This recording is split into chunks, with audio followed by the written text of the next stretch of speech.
એક લાકડી ખેડૂતનો જીવ બચાવી શકે? જી હા, હવે ખેતરમાં કાળોતરો છુપાયો હશે તો આ લાકડી પોતે જ બોલી ઉઠશે.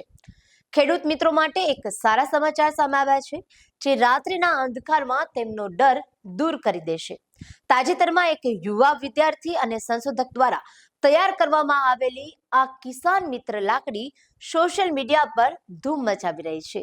જી હા, ખુદ કેન્દ્રીય કૃષિ મંત્રી શિવરાજસિંહ ચૌહાણે એક કૃષિ મેળામાં આ લાકડીનું નિદર્શન કર્યું અને આ ટેકનોલોજીના ભારોભાર વખાણ પણ કર્યા.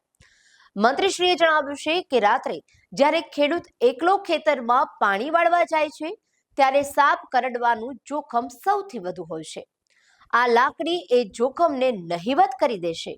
આમાં એવા સેન્સર્સ છે જે અંધારામાં પણ ઝેરી જીવોની હલચલને પારખી લે છે.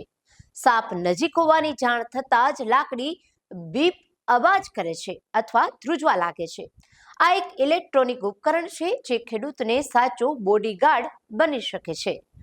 જો કે આ લાકડી વાપરતા પહેલા એ પણ જાણવું ખૂબ જ જરૂરી છે કે સાપ પકડવાનું મશીન નથી, પણ એક ચેતવણી આપતું સાધન છે. જેવી બીપ વાગે તેવા તરત જ સાવધ થઈ જવું એ જ સમજદારી છે. સરકાર અને આ યુવા સંશોધકનો ઉદ્દેશ્ય સ્પષ્ટ છે. ટેકનોલોજી માત્ર શહેરો માટે જ નહીં, પણ સીમાડાના ખેડૂત સુધી પહોંચવી જોઈએ. તેથી આ વિડીયોને વધુમાં વધુ શેર કરો, લાઈક કરો અને અમારી ચેનલને ફોલો કરવાનું ચૂકશો નહીં. આપના પોતાના પ્લેટફોર્મ લલકારને લાઈક કરો, ફોલો કરો, સબસ્ક્રાઇબ કરો અને શેર કરો.